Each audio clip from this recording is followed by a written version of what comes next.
let's talk about something really tough, but also incredibly powerful. It's that choice we all face at some point. What happens when you stop chasing answers and start choosing your own dignity instead? Oh, man. I think we've all been there, right? That nagging feeling that if you could just have one last talk, just understand why it all happened, then maybe then the pain would finally go away and you could close that chapter for good. It's such a human thing to want. And, there's a reason for that. Our brains are basically wired to hate an unfinished story. We need things to make sense. So we chase after that explanation, convinced it's the magic key that will unlock us from all that hurt.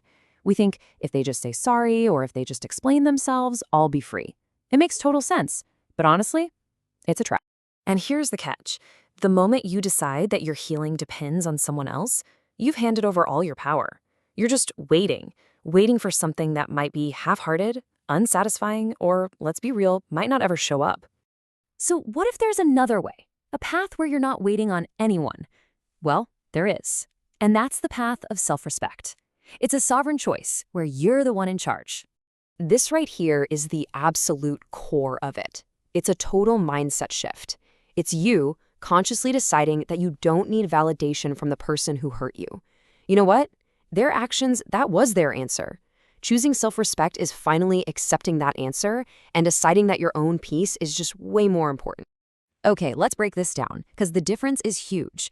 On one side, you have chasing closure. You're constantly looking outside of yourself for validation, and every time you reach out, you risk tearing those wounds right open again. It makes you emotionally reactive. Your whole mood depends on them. But look at the other side. Choosing self-respect turns all that focus inward. You start building trust in yourself. You protect your own peace, and that is what leads to real, genuine emotional stability.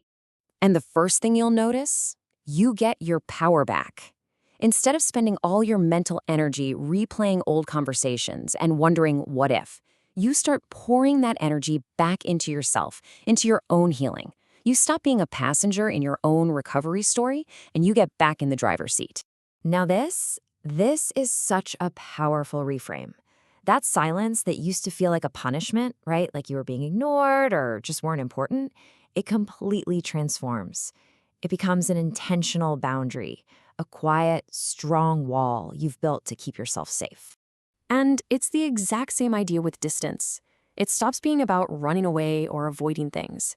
Instead, it becomes a strategy. It's a conscious act of self-preservation. You're not hiding. You are deliberately creating the space you need to heal, far away from the source of the pain.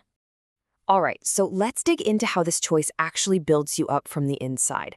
We're not just talking about getting over one bad experience. This is about fundamentally changing how you operate and making you stronger for whatever comes next. When you finally accept that you're not going to get that validation from the outside, you're kind of forced to figure out how to create it for yourself. And that's an amazing thing. You learn to trust your own gut, to value your own feelings, and to become your own rock. So how do you actually do it? Well, it breaks down into these 4 key steps. Number 1, you have to let go of that intense need to make them understand. Number 2, you stop trying to re-explain or defend yourself. Their opinion doesn't define you. 3, like we said, you use distance as a shield. And number 4, this is the big one, you start to really, truly trust your own judgment. Okay, so you're doing the internal work, you're making these changes. What happens next? Well, people start to notice. Let's talk about that outward shift. People can feel that shift in you. When you stop chasing, you stop giving off that vibe of being desperate or reactive. Instead, you radiate this quiet confidence. You seem grounded, centered, and completely in control of your own world. And that is so, so powerful. And here's the beautiful, ironic twist. The moment you stop desperately searching for external closure, the real thing, the closure you actually needed all along, it finally finds you. But it doesn't come from a text message or a conversation, it comes from inside. This isn't some big, flashy Hollywood moment. There are no fireworks. This kind of closure is subtle. It's a gentle shift inside of you that you might not even notice right away. It shows up as peace. The constant chatter in your mind just quiets down. The emotional storm starts to calm. And you just feel this sense of stillness where all that chaos used to be. It also shows up as clarity. All of a sudden, you understand what happened, from your own point of view. And that's enough. You don't need their side of the story anymore because you see things for what they really were. And really, this is the ultimate prize. True closure means you can move forward without carrying all that heavy baggage of bitterness and resentment. It is genuine freedom from the past, and it lets you walk into your future feeling so much lighter. Now, let's be totally honest. Choosing self-respect is not the easy path. It takes a ton of strength and discipline. But the reward is a completely different kind of power. It's the power to define your own healing and to write your own next chapter. So, I'll leave you with this question. This isn't about waiting for someone else to give you permission to move on. It's about you. When are you going to give that permission to yourself? When are you going to stop looking backward for answers and start building that stronger future you deserve?